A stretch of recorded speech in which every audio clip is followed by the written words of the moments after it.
welcome to the Swedish Institute and to the final evening series of conversation that has been taking place within the frame of the exhibition Cosmos at Vanitas. And as we have quite a few non-French speaking friends, among them artists, we have decided to run the evening in English. My name is Marie Darrieussecq. I'm the director of the Swedish Institute, but I'm also the curator of the exhibition that we are actually sitting in, Cosmos at Vanitas by Ylva Snöfrid. And Ylva Snöfrid, for more than 30 years, she has been creating quite, would say, fantastic body of work consisting of painting, drawings, installations, performances, objects. And her work has been exhibited in Europe, in Asia, in the US, but this is her first solo exhibition in Paris. And the central element of this exhibition is the series of paintings that you see in the room there. I think you all see the little tour. It consists of 24 paintings that Ylva did in connection with a trip she did to the Alpine station Jungfrau in Switzerland. And that is the highest research station in Europe. And it's a place where scientists measure the climate, snow, ice, glaciers, the winds. And for Ylva, she describes it as a metaphysical journey, a way for her to come close to Cosmos and to understand her place within Cosmos. The spiral is also mirrored in a series of paintings that is outdoor, that you can see if you look out of the window, and they have been here since the start of the exhibition. Ylva made them here on site, and there she placed them in the garden and in the same form as the paintings in the spiral in here.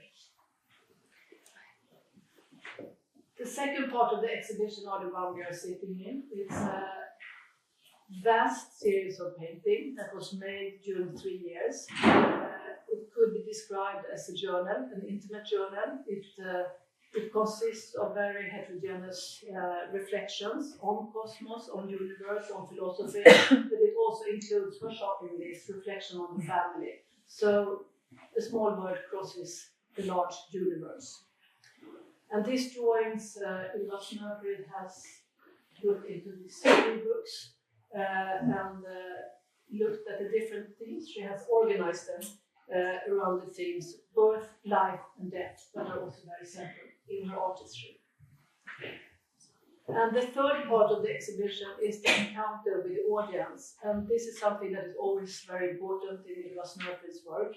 In different ways, she tries to transgress the boundary between herself and the audience, between life and art. And she does that through making her art in front of the audience, through performances, through different rituals. And we will experience one of them tonight. Through this exhibition, Ylva has invited guests to think and to talk together with her about the themes of the book. And the first encounter was with Nicolas Bourriot, that was about life. The second one was with the astrophysicist Christophe Galfin, and that was the discussion on death. And for the third one, Ylva has invited Marie Darrieussecq to discuss birth.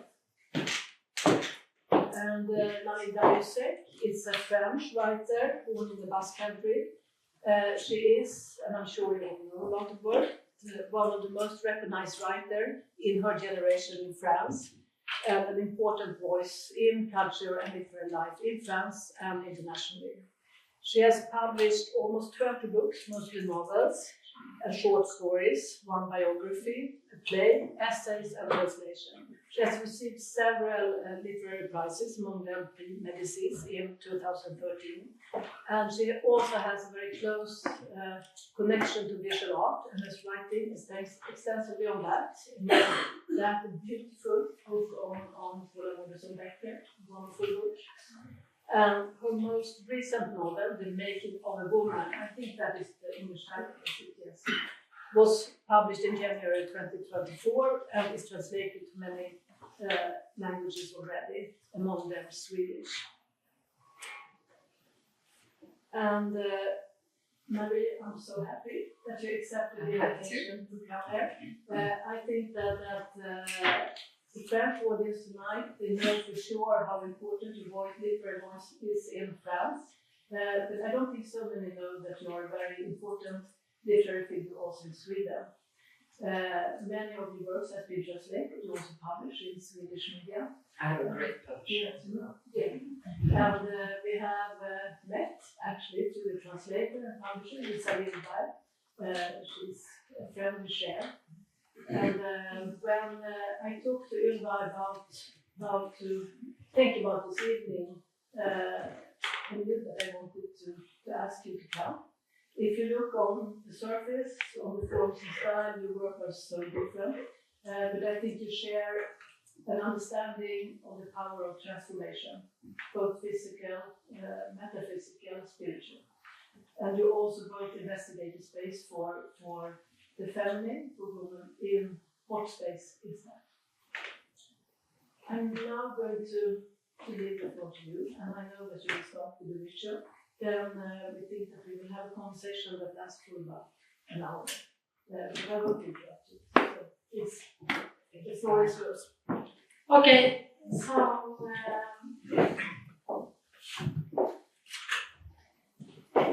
we are going to do a ritual over here. If you want, you can come here, but I will do it for Marie. Or you can just sit over there. That's clear. So please come.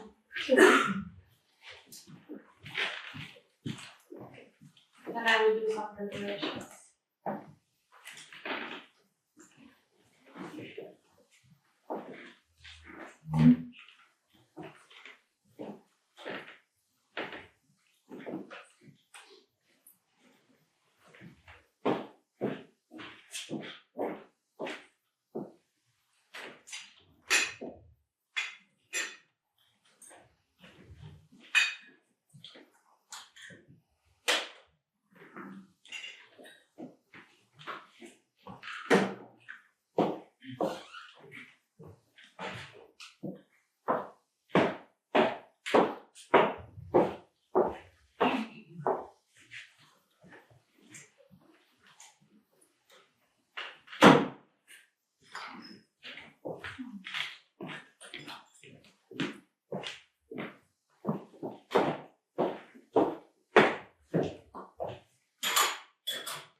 And to bring my glasses.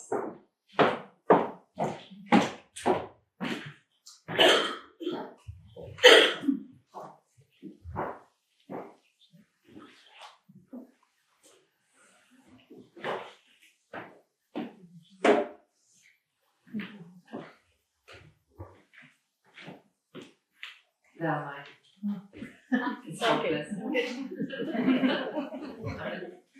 I'm watching. She lost it.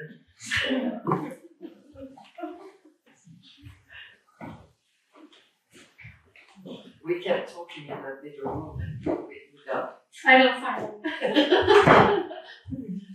Do you have reading glasses? No. Do you have reading glasses? Can I use them? Who has reading glasses? That's all. You have? They're quite greasy. It doesn't matter. Thank you. Yeah. Okay.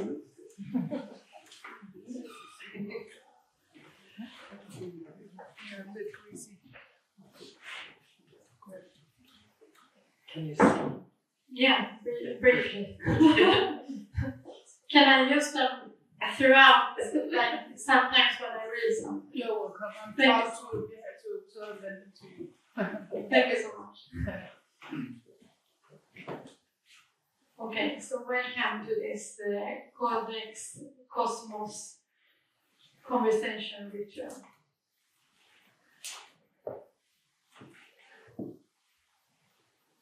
Now I will read a quote from Marie Darrieussecq, a Russian poet that committed suicide around, I think, 1940, maybe, or 39, 1940. That period, anyway. Yeah, that period. And she was anyhow going to be killed by the state. They were coming for her. They already killed her husband. And she wrote this series of essays called Art in the Light of Conscience, about the independence of art and from also the perspective that it's not the political tool that can be used by the state. Yeah. Point of view, Art in the Light of Conscience by Marie Darrieussecq. This is a quote. In relation to the spiritual world, art is kind of the physical world of the spiritual. In relation to the physical world,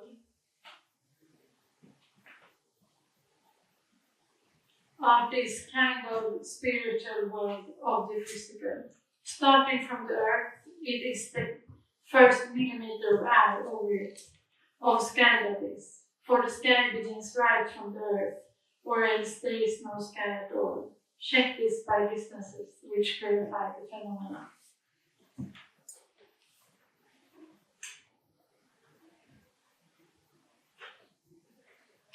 Starting from the top of the sky, it is the first same millimeter above the earth, but the last one seen from the top, that is. It is almost earth from there. And from the very top of it is entirely earth, where you look from.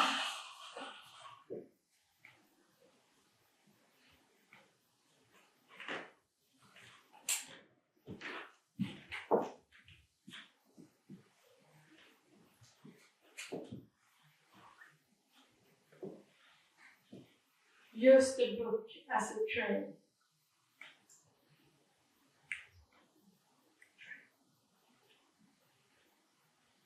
This is Snöfrid's and Ylva's elixir, and it's called All One, All Alone, All is One.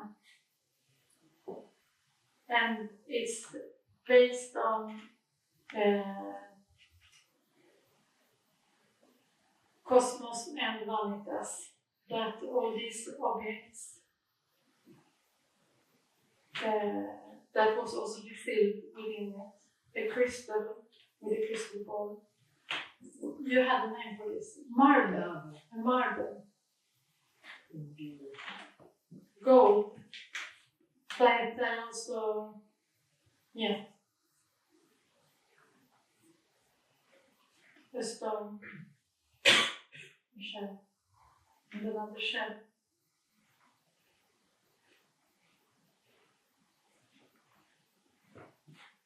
And the wisdom truth, mine.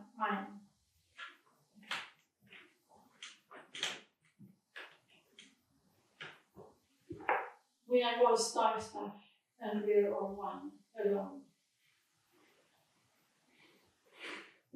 Pour in the glasses.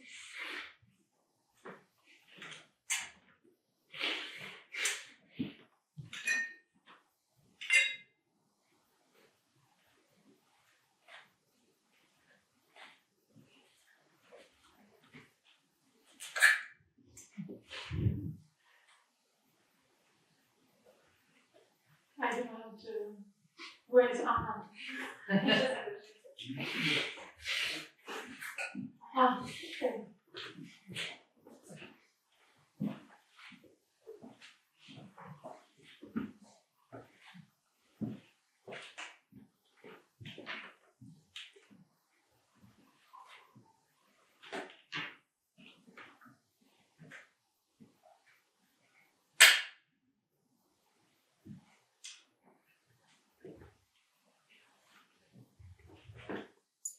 now I want you to select one of the objects. Here.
So, yes.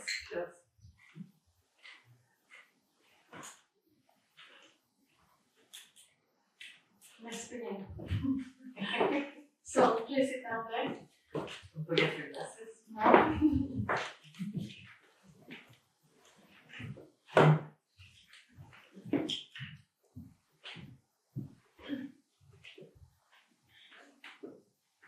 This is for you. If you want to refill. Thank you. Yeah. So I was thinking, I'm so thankful that you're here. Thank you Like- that you invited me. Yeah. And when as Sarah said, she introduced me for your, or what is it, autrice? Or what do you call it? Like your, My work. your work. Everybody Exactly. is a big word. Yeah. Big Yeah. word, big word. My work. Your work, that's it. And I felt like some kind of that I was home. Mm-hmm. Yeah, so I feel home too. Yeah. It's a weird home. Yeah. But I feel home. Yeah. So so I'm thankful for that because you don't feel at home like often. I don't feel like home, my parents' home, No, exactly. but I feel in my home. Oh, good for you. Yes, yes, with you. Yeah, okay, good. Yeah, because, for me, I just feel, maybe it's with luck that you can feel home at certain moments, but not as a total idea of regarding life. I don't know. Yeah, well, I'm going to quote the very famous, I suppose, German, I don't speak German, the German word unheimlich. Unheimlich, that it means both, it means uncanny, it means l'inquiétante familiarité, but I feel very, very safe and home when I think about unheimlich. And does anybody speak German here? Unheimlich? No. Is it true that it also means the reverse? That it's both weird and familiar? The word unheimlich? Not exactly. Okay. Unheimlich is like the counter of heimlich. Yes. Heimlich is for homely, Yes. if you would translate it. And Okay. unheimlich is like the unfamiliar. Okay. That's it. And anyway, it's very hard to translate. But we share the feeling that home, what we know as home, as a parent's family home, can be not home and can be also an easy and dangerous place, and that we have to invent a new home. And make home in another home, and invent a new way of being a family, I suppose. Yeah, that's true. Yeah, we talked a little bit beforehand, personally, like about our, what is it? But talking about birth, birth does not necessarily lead to family. Of course, Yeah. Yeah, interesting. I don't know. No, it's true. I mean, it's not a safe space, so to say. It's not a safe space to give birth. Yeah. So, regarding that, I'm going to read just one thing before we start. And you don't mind that it's a little bit wet? It's beautiful. I like it. Thank you so much. So this is a long quote, a little bit, and a little bit from Marie Darrieussecq from the Art and the Light of Conscience. And I'm just reading it as a base, spontaneously. What is art? And now it's my own handwriting, so sometimes it's hard for me to read. I have the glasses at least. So, art is the same as nature. Don't seek in it other laws than its own. Don't look after the self-willed artist, which isn't there. Only look at the four laws of art, perhaps. Art is just an offshoot of nature, a species of its creation. What is certain is a work of art is a work of nature, just as much born and not made, and all the labor towards its realization, but the earth labors too. In French, travail. Yeah. And isn't birth itself a labor? Female gestation and the artist's gestation of her work. I say her. In the translation from Marie Darrieussecq, it's his, but I say her in the Swedish way. Because we have the human is a she, in Swedish. Maybe you know about that.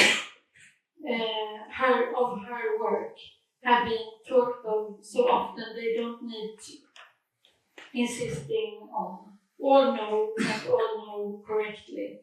So what is the difference between a work of art and a work of nature? Between a poem and a tree? There is none. Whatever the paths of labor and miracle, yet it is. I am.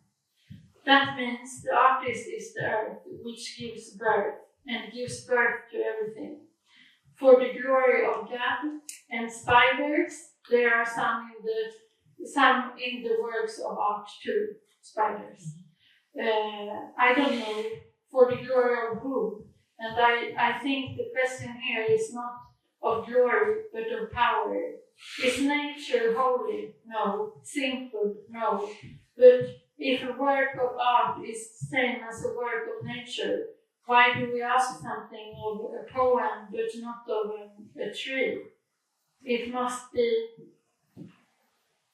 At most, we regret that it grows crooked. Yeah.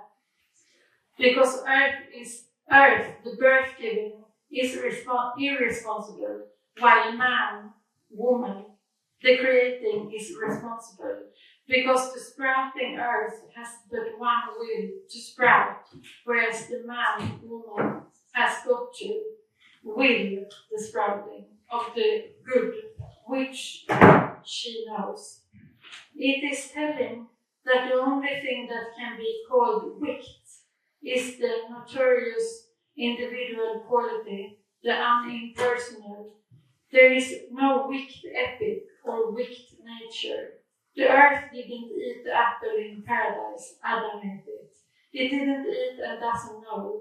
He did eat and does know. He knows and is answerable, and insofar as the artist is a human being and not a monster, an animated bone structure and not a coral bush, she has to answer for the work of her hands. The hands. So, a work of art is the same as a work of nature, but one that is supposed to be illuminated by the light of reason and conscience. Then it serves the good, as the stream turning a mill wheel serves the good. But to call every work of art good is like calling every stream useful. It is sometimes useful and sometimes harmful, and how much more often harmful. It is good when you take yourself in hand.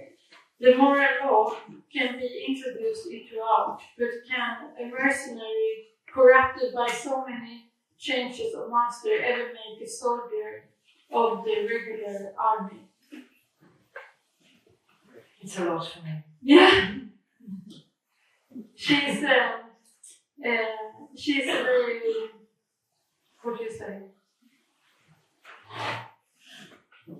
important for me as a dialogue partner, and of course because she wrote this in Russian. She was living in Paris for a while. Paris, yes. Yeah, but this is, I think, and I read her in French, so yeah, sure. the differences in translations are Enormous. enormous.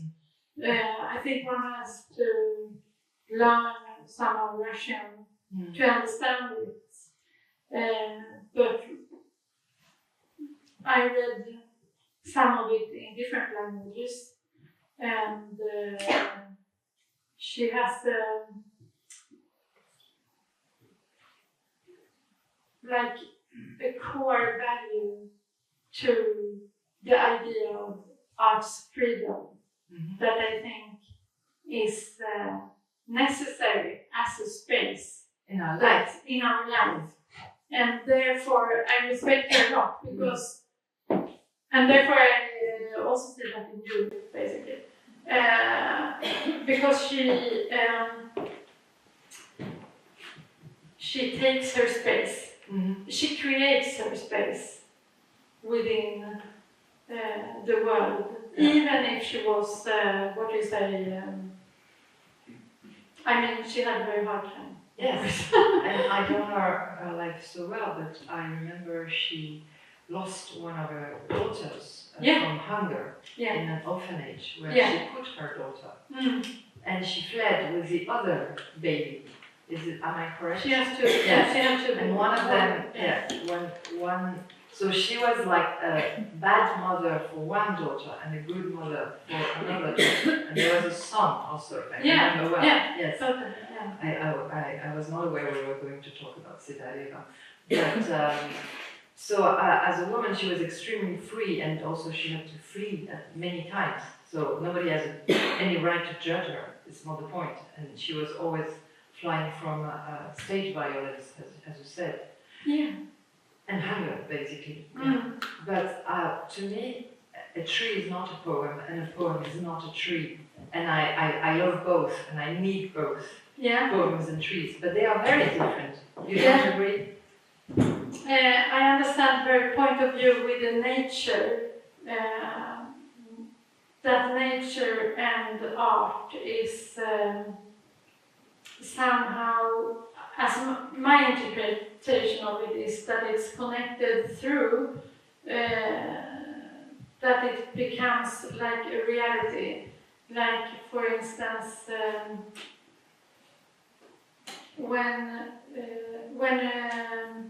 like when I did a ritual now for you, about the cosmos and Vanitas, the traces we leave behind, that it's something that is in the reality that is created, or your own books or anything of anyone, by anyone, any trace that they themselves call like an artwork is like a tree somehow, because it's given in nature. It's existing here like a parallel universe. Do you understand what I mean? I think so. And also the mere fact that we are all poems, trees, humans, made with atoms and stardust, and this is the bricks of everything, and even the poems. Yeah, exactly. So therefore, even if it's, I don't know, if the thought is materialized, even if it's not, what do you say, unspoken of, or what do you say, like this materialized, basically. Is it there in the reality? We were almost talking about it in the one we talked about the ghosts. And also, as I told you, I'm getting hypnotized by the words, because I get hypnotized very easily. Not exactly. No, by people who aim something, by people who are carried by something. And it's not exactly hypnosis, it's a trance. And I know we connect about that. And I'm not sure my brain is functioning really correctly because I'm high on your words. And I'm not really truly listening to the meaning of them. I'm listening to your tone of voice and your presence and the presence of the people here. And I'm reacting to it much more than the meaning of what she wrote at some point years ago. Yeah, and I love her, but and also the meaning. Yeah, sorry. So I don't really know what we are talking about, but I'm sure I'm high on something that's not alcohol or whatever. I didn't take anything, but I'm getting, and it has a relationship to ghosts, because when I get in some sort of this sort of trance. It's a light trance. I'm not going to dance all around. I could, but we can move it. But it's even if you don't believe in ghosts or whatever, the certain state of the brain enables you to reach a quality of being here that is very connected to creation. And I cannot write if I don't reach a certain state of light trance. Yeah. So before, in the 19th century, they called it inspiration. It was inspiration is a trance, I suppose. Yeah, and this, how to counter the trance too. I'm just thinking freely. Also, I think you can come into this through like a ritual of life, like how you do rites, like rituals in your own life. If a habit is a ritual. If a habit is a ritual. As I say it, a habit, like one's own habits are rituals somehow. It's like ritualizing. Why do you do rituals? Why do you do rituals? It's because it's a framework also to get to improvise within. And I think everything is built up on rituals in life because you make your own decisions how to do things. And this is my subjective point of view. That is not that I mean that everyone else is doing it, but a ritual is a habit that is becoming whatever you want to. You can decide yourself if you want your life to be a ritual or if it's a boring, like for me, that's personal, like a state of mind where everything is repeated, but that you can allow yourself a certain freedom within it. Do you understand what I mean? If I repeat something and find improvisation within the framework. So, for instance, to do anything in life, I see as a ritual, basically, since it is a habit, and you can change these habits too, if you want to change the ritual. I ritualize the habits, I would say. Cooking? Yeah, that too. Or brushing teeth. Or looking at the economy. At the economy? Economy, like the receipts. Yes. Going to the toilet, take a shower. And educating your kids? Yeah. How do you ritualize that? To see it as something important and value it. But it's not me who is educating, of course, it's the school. Okay, education is something, the word itself, yeah, I'm not sure I educate my kids. Am I ritualizing?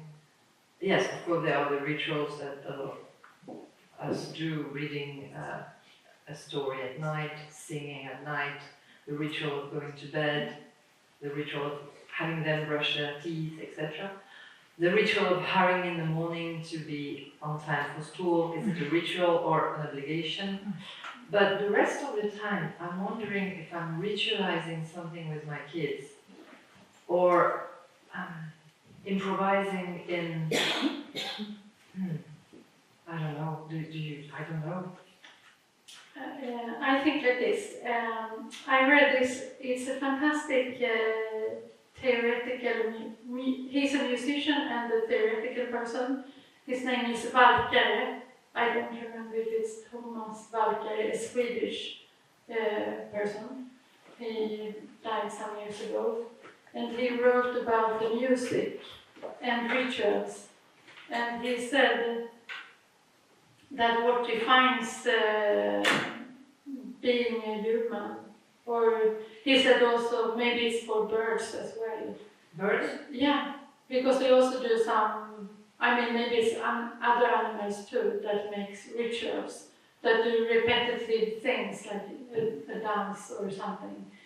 But he said that it's like the defining of being a human is to making rituals within the society to make, in different cultures. He was like studying from like, very long time ago, that rituals has a meaning in life basically for like we started burying the dead. Yeah. And we wonder if elephants do it or not. Yeah, You exactly. have heard the story that recently a family of elephants was seen making some sort of ritual with a dead body of an elephant. Yeah. And that's a serious paper like in Nature or like the scientific. I was, because my mind is j'ai un esprit d'escalier, as we say in French. Escalier. Yeah, yeah. I understand. But I was thinking of, do you know the story of the very first, I love stories, of the very first objet, of the very first, the term is le premier manuport, the very first manuport, the very first thing that a human being carried in his or her hand, a manuport. It's a stone. The stone is named Le Galet de Mapasanka, something like it. It was found in the eastern horn of Africa. I can't remember if it was in Kenya exactly, or near the river Limpopo. And this stone, first when the archaeologists found it, they thought it was carved because it's a small piece of stone like that. It's red jaspe, that's jaspe, red jaspe. And it looks like a head.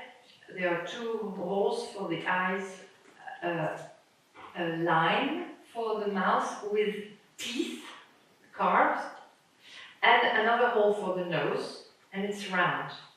But so it was like a major thing found, because you can date it, it's very old. It dates back from when we were hunters and gatherers, les chasseurs-cueilleurs. But they studied it very thoroughly and they discovered it was carved by water. So it's not made by the hand of human beings, it's carved by water.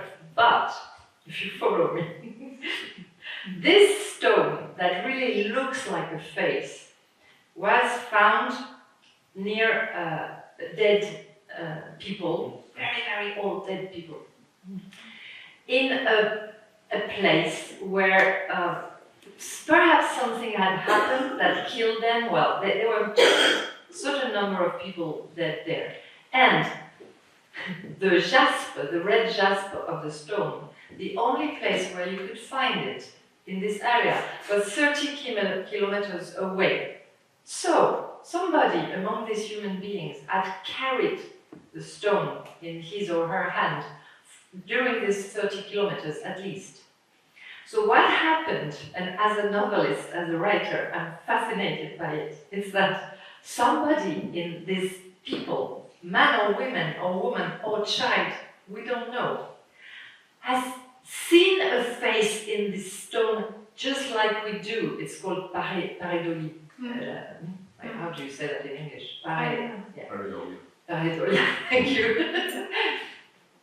So that's it's very, I like the idea that those very, very old ancestors of ours could see the same thing as we see ahead in a stone. And he or she was so struck by this fact that he took it and carried it at a time when nobody had pockets or basket or bag. So this human being carried a stone, and I can imagine as a novelist, all the others telling him or her, drop this thing, drop this rubbish, what are you doing? He was the very first, or she was the very first collector. And this person annihilated the power of one hand to keep the stone, as also a doll, perhaps, or perhaps she was a woman. No, that's too essentialist, because she could see it as a baby. I don't know, no. I won't go this way. But anyway, the other one said, hey, you should pick up berries like we do. We are going to be hungry, and this person lost a hand to this piece of work by nature. Zitaeva comes again. And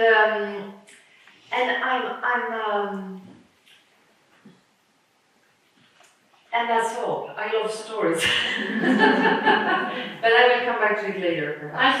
I'll be getting there. So, that's very interesting. You're thinking of a mirror. Yes. When you see the stone, yes. Recognize yourself. Yes. And it's like a mirror.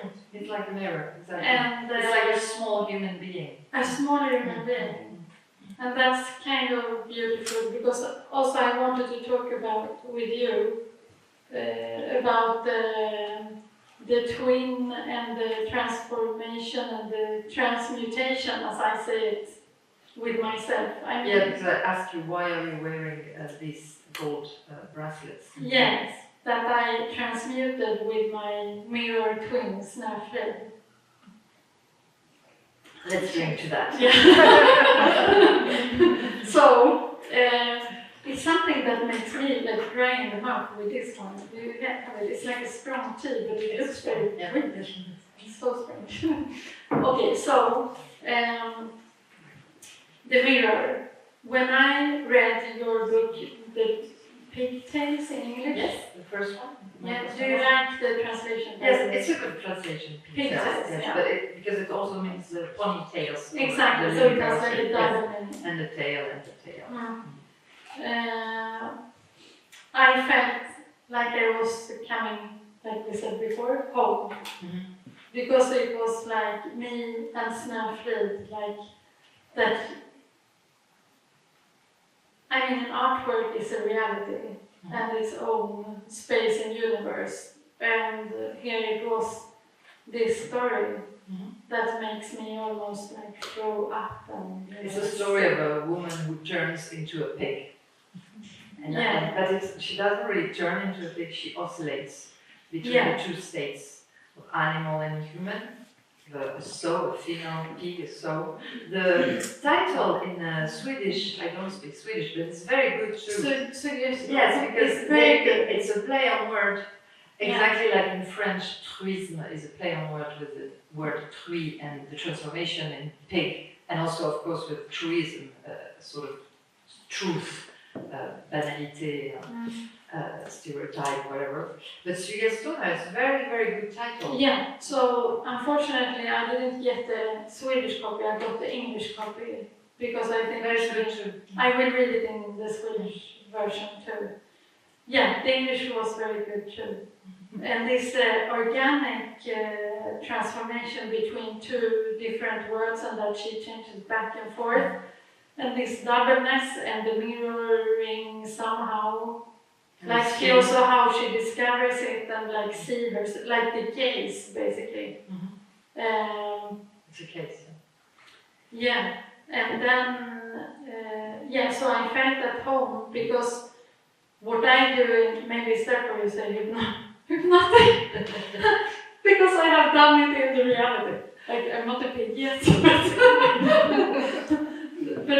the thing of the transmutation, I don't call it transformation, since we became one, Snöfrid and I, and it's a reality that has happened in this reality, and that I'm living with the consequences of it. And you've met her when you were a child? Yeah, so I wrote poems about her and so on that my aunt recorded and wrote down, so I have them also as a memory. And it's, from different perspectives. And then she became stronger and stronger in my life, and finally we had to transmute to become one. To become one again, or you've never been one before? I mean, from an outer perspective, probably she was one with me before, because it's my own imagination, but at the same time, from my point of view, or our point of view, if I should look for the both of us, Snöfrid and I, since that would be the most natural, but it becomes so strange that I talk in an I form.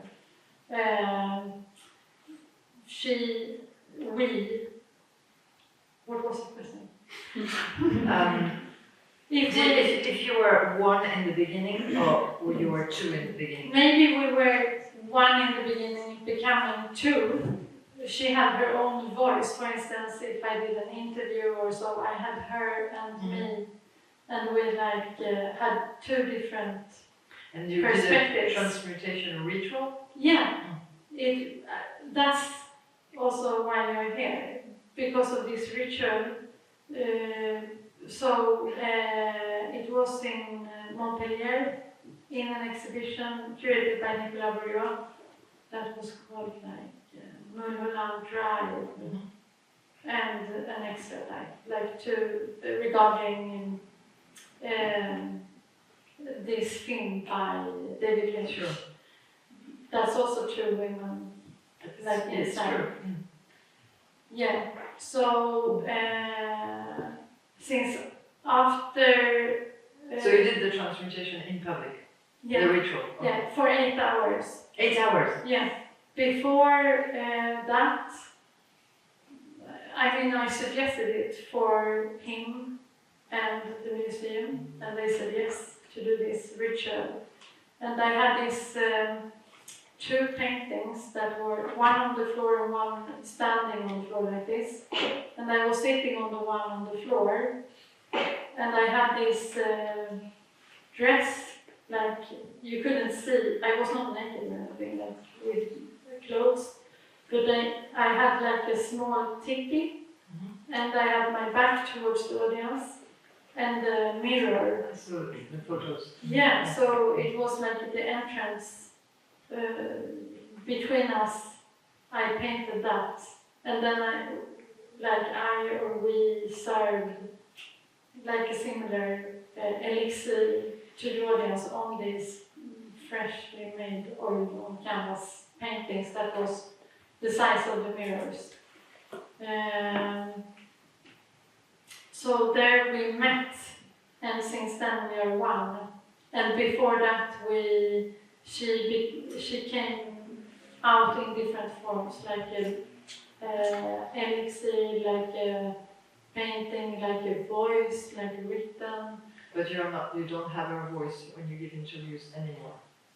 Now we are one, so I think, as I mentioned to you there, that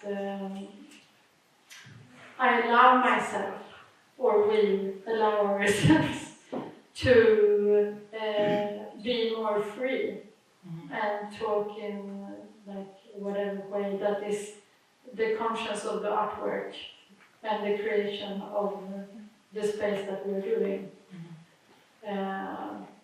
So that's what has happened afterwards, so to say. And when was it? 2017. Okay. When I was a child, I had an invisible. He was a boy.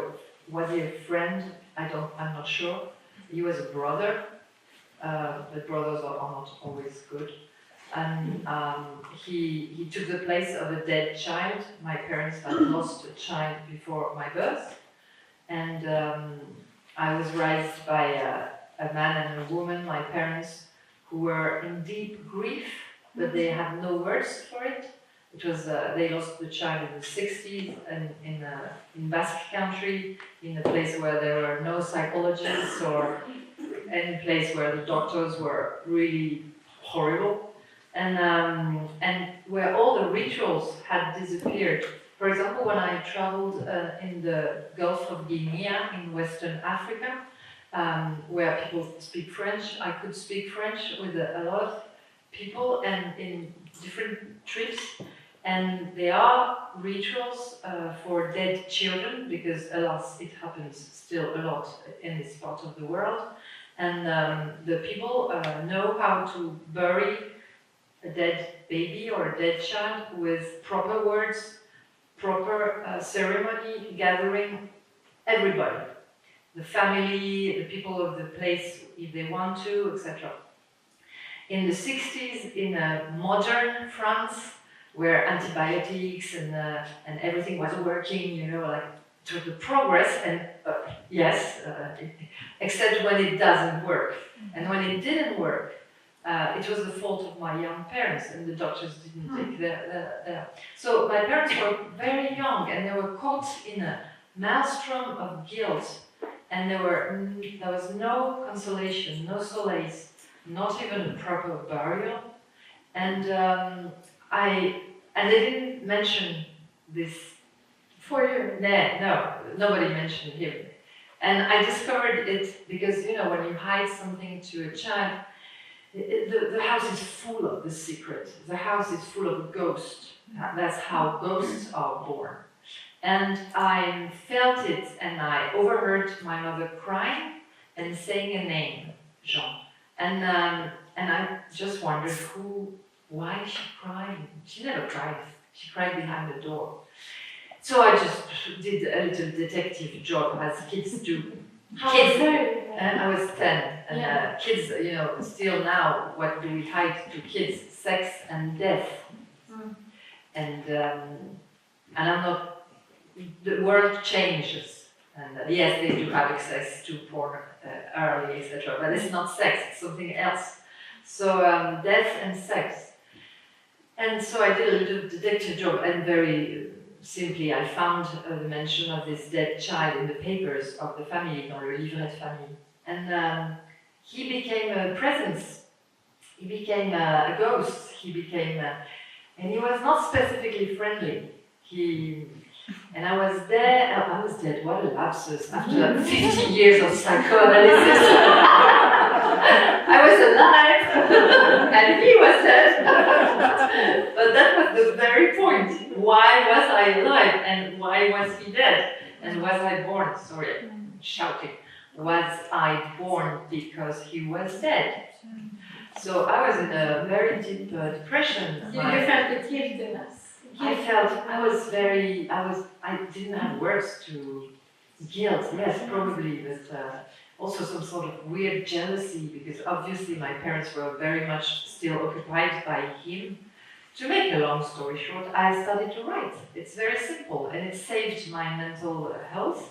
more or less. And, but I can function in the world, more or less, as a writer. If I had not written, I would be in a mental institution or dead. It's also very possible because suicide is there. I mean, it's because it's a It's major, fine. yeah. It's my major, family. yeah, I know.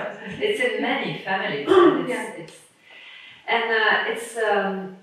It's when you are very young and apparently the most important person on the planet is dead. You don't feel like living very much. You have to find an impulse somewhere else. You have to find your own red stone, you know, to keep like a precious thing and to go on, to carry on. So yeah, that was it's an artist's life. Writers are artists. Yeah, it's the same. Yeah, you write a lot also. Yeah. There's no boundary there. No. Sorry, that was very... No, it's true. But you told me to react also to what you said, that I talk a lot. I love it. I love listening to it. It's fine. Yeah. I have no transition. Transition, what does it mean? Good question. Tell me. Transition, okay. A transition is a piece of blah blah, a piece of small talk that you put inside a conversation when you absolutely don't like know what talk, to say. like Yes. something like that. So it's like yeah. Sträcka in between. In between, yeah. Yeah. That's what you have to cut when you write. Never write transitions. If somebody is a writer, do not write transitions. We don't need them. Just go to the chords. Yeah. Go to what you have to write. Yeah, as I told you there also, this starts with my sister's son committing suicide. So it's like in my family too. Yeah. The first day of the birth book, that is the start of the whole winter solstice 2020. And there I also started an artwork about the cosmos and Vanitas. Since I wanted to try to do something, I don't know if you are, I don't know how to say it, but I had this idea. Because I want to talk about birth too with you. We have been talking about it too now, but in another sense maybe. Since, I don't know, I just got this idea today. Since it is a female thing, like experience or knowledge or whatever, I was thinking that we should talk about it as if everyone was a female. Since maybe the knowledge is so it's not a division between male and female. So we just skip that part, so it's not excluding. Okay. Like one can think many ways how it can be birth for anyone. But as she also talks about, me as Tyler, about the birth. Since I'm very into words, as well as we like maybe writing, but also the actual meaning of the word. And the word, you were talking briefly about it, why you became a writer. And the word genius is coming from genitalis, and it means in the end like the Greek meaning, if one read about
happens when you have a bad miscarriage. So we went to the hospital. We lived very close to the hospital, and they gave me Doliprane. It's like me when my kids have something wrong. You know, kids always have something wrong, belly. But I always give them Doliprane, and give me a break. Take your Doliprane, and they give me a Doliprane. So I was punished for oil. And afterwards, I met a woman, a surgeon, who told me, of course, Doliprane is useless, and that there are now specific painkillers, etc. It was too late anyway. But yes, we should mention miscarriages. It's also a birth. It's also it's an organic experience dealing with a lot of blood. Did you have that before the 3 other ones, or I only had one. No, I mean the miscarriage. Oh, it was in the middle. In the middle. And I always thought, of course, because that it was a boy, and of course it was connected to my dead brother.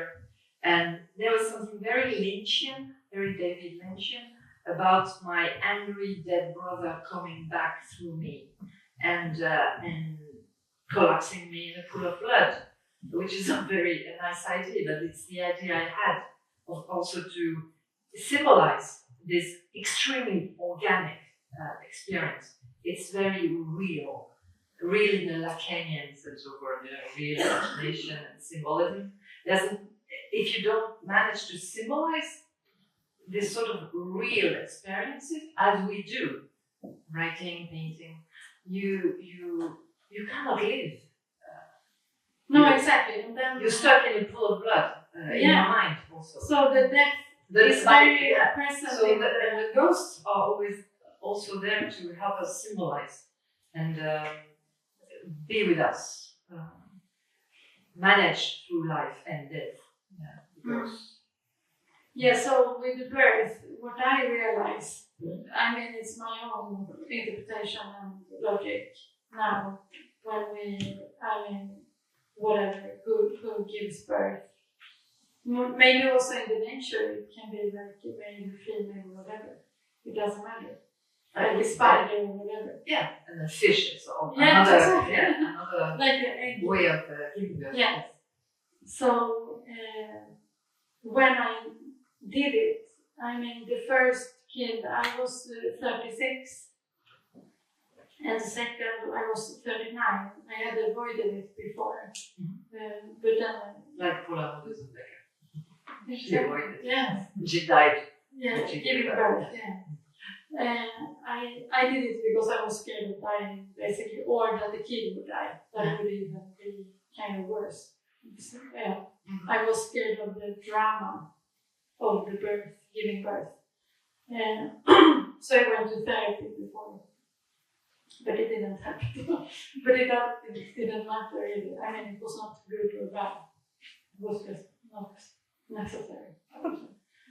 But when I gave birth, it was so close to death. Mm-hmm. Because of the pain or the experience itself? No, the pain, I didn't care. I mean, but it depends on maybe, like how big the kid is and whatever. No, more that it was the feeling of giving, like, not the alien, but somehow like another soul, to have it inside, that you feel it so intuitively, and then like give birth to it, to allow it to get out, basically. And I felt it was like a language within itself, a little bit like painting or something else, like almost like a philosophical language, like a knowledge that was within me, that was like from generations, maybe from maybe even before being a human, basically. To live, you have to also give birth. So in Russia, they have this legends or tradition of the old souls, not as on the religious side of the force, but that the baby can be somebody very, very ancient coming back. Yeah, that's the incarnation. Yes, it's not exactly. No? More. In Basque country also, there's this feeling that somebody out of the family can come. Yes, it's a little bit like incarnation, but the idea that it's somebody out of the family that can come within the family through the body of a woman. I think I like the idea. It's very uncanny, very unheimlich, but it's perhaps it happens. We don't know. And you also draw a lot of DNA coins, etc. But even that doesn't take off the magic of the history, to say that word, of why we are here, why we are born in this very person, in this very belly. Why? Anyway, So for instance, also with the birth, you can say it like that of the universe. That is like a bigger presence amount. But maybe it's the same, like that the death and birth are very close. I mean, sure. That it's like the ending and beginning at the same time. Which is very scary. Why is that? Because, well, it's a topos, but we give birth to somebody who is going to die. So it's we also give death. It's very old. Thinking. Totally. And also, I understand that because I stretch. Yeah. Also, I think what did you feel like when you gave birth? Were you like did you think at the same time? No, I didn't think much. No. Was the experience similar with what is very what is fascinating is that you are in a process. Yeah. The process is bigger than you. And you, of course, we can stop it, thanks to the right to have an abortion, etc. But if you want the child, you are stuck in a process that is bigger than you, and it's like getting down a hill and you cannot stop the process. And I avoided thinking about it. It's very scary. And when I actually gave birth 3 times, I was high on oxygen. I loved it, like in a David Lynch movie too, like in Blue Velvet. You know? Yeah. When he gets high on oxygen, I wanted oxygen all the time. I loved it, and it's truly relaxing, etc. And I hated the pain. So in France, most of the women are reasonable and take an epidural and I thought on my 3rd baby, I thought, okay, let's do it without an epidural, like a Swedish woman, perhaps, like a Viking woman, etc. All these cliches. And at some point, it was very painful, but it was okay. But at some point, I had an idea. I was not thinking, but a thought formed in my mind, a sentence. And the sentence was, if you don't have an epidural now, your memory of this moment will be ruined by the pain. Si tu ne prends pas la péridurale, tu vas te gâcher le souvenir. And that was the best sentence ever for me. And I said, je peux pas une péridurale finalement. And because it was very modern, hospital, etc., they gave me a light one at the very last moment. And it was wonderful. And I thank myself to have had this insight of saving the moment, you know? Yeah. Because it was so painful that it was going to ruin the memory of it. So that was my only conscious thought of all that whirlpool, you know? Yeah. My husband was very relieved too. Very happy that I had the epidural. Because it can be a nightmare for the fathers to see this pain. Yeah. So for me, it was, I was coming to the hospital and with the first one, and it was very fast. It took I had so much, pain with menstruation, with periods. So I was kind of I was staying at home for a long time. So when I came, it was no time for any, but I had a mirror. So you saw the head coming out. Yeah, so I was sitting on the floor, and then I had a mirror. Midwife, She held it like that. And then she just took it from, these ordinary mirrors that are in the toilet in the hospital with like a metal thing around. Somehow she managed to take it out. I was so scared. And she said that if I had the mirror in front of me, it would be easier. I could understand what was going to happen. So very good network. Yeah, very good. Like she's fantastic. And I hold the hand to not get the strong push, basically. And then I just gave birth that way, the first time, and that was in the hospital. And the next time, I was scared to basically miss the time to give birth. So I stayed at home, kind of intuitively. But the same midwife came, and the friend with the same mirror. No, I had this time I had a smaller mirror. I had a mirror again, and I was sitting in our bathroom giving birth like that on the floor. And then I wanted to give birth again, but Rodin, my husband, didn't want to. Too much emotion. Too many kids to take care of. Yeah. But the simple fact to hold the head and to control, it's very important. I did it too. Yeah, with another model midwife as well. Yeah, because the generation of my mother that did not have that at all. No, exactly. It was therefore I was so scared. Yes. With all these stories. But anyhow, I thought it was very similar to make an artwork. And to be able to take the child under his or her little arms out of your own belly. It's amazing. It happened only once because the two other births were not that happy. The third one was, it's a very good memory. Yeah, it's a beautiful memory.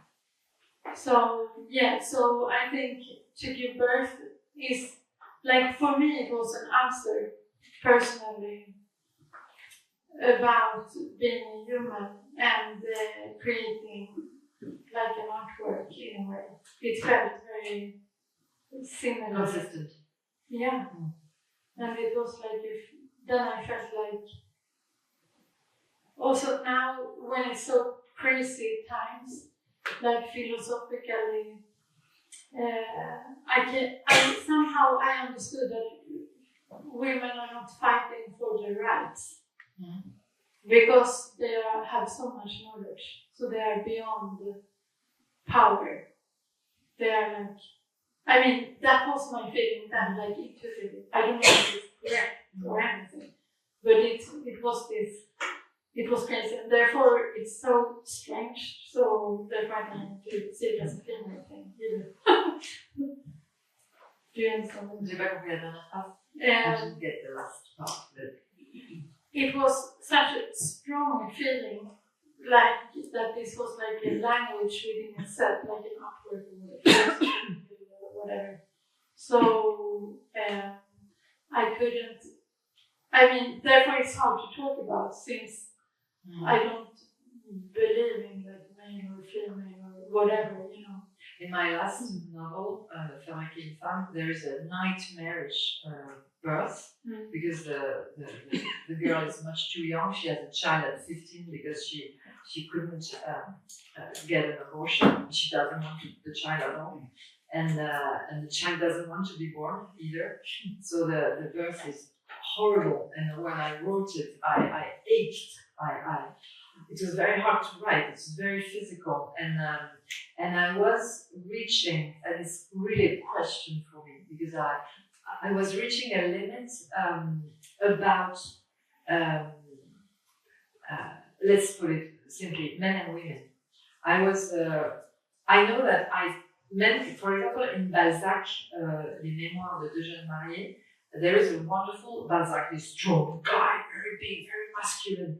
He wrote wonderful pages about breastfeeding in the 19th century. And the memories of two young brides, Les Mémoires de deux jeunes mariés, it's a work of fiction by Balzac, the strong man, writing a very delicate feminine letters, fiction letters. The two write to each other. And one of them explains breastfeeding to the other one. It's amazing. So I think there's no gender about writing. A man can write about women, and women can write about men. Of course. Okay. Since they also got But let's say it. But about giving birth, there is a sort of limit. Yes. And when I wrote it, I think a man could have written it. A man good enough to really listen to what a woman has to say about it, as Balzac probably listened to a woman explaining him the tickling feeling in your very breast of the milk getting through, you know. And of course, a man can write about it if he hears about it. If we can share experience.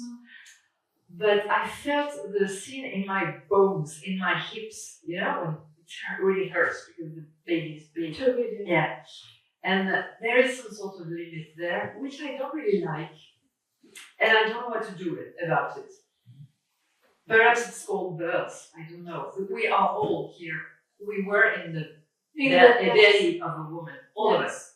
And most of us went through her vagina. Some of us went out of by cesarean section, but all of us went out of the vagina or the Caesar section of a woman in between her legs. And we call them maman, we call them mommy, we call them mothers, but they are human beings. And I mean, and everything is made to forget it, to obliterate it, to let's forget about that, you know? Maybe it's like also exoticizing the woman as a person like this. I think we forget about that like we forget about dreams, because dreams are disturbing, and if we spend our daytime remembering and thinking about our dreams, we will be less effective, less productive. Nous serions moins rentables. I lose my words. Rentable. If we kept thinking about wild animals, we would be grieving all the time. Yeah, we would stop working, we would do something, so we forget about the killing of the animals, and especially the wild animals. And we also forget about the stars, except when we talk with astrophysicists. Because if we thought about the stars all the time, that are there all the time, we would have too much the sensation that we are on a small planet at the edge of the galaxy. We're not even in the center of the galaxy. We're in the suburbs of the galaxy. Exactly. Yeah. And we would stop working also, or maybe it's a good idea. Maybe it's a good idea. I mean, it's like existential. Birth is the same. Birth is the same. And also, that was why I started with this Cosmos and Vanitas, like the traces we leave behind, and in my work, that's a good one, like from like this personal, subjective interpretation of existential happenings in life and recreations and making that, and then coming like from a longer distance towards where we are existentially now, that you described now in other words, regarding the birth and the stars. That's where this project started, basically, or not project, I hate the word, but the artwork or the experience that, like, how in an existential way connect where we are in the universe, basically. Don't interrupt you.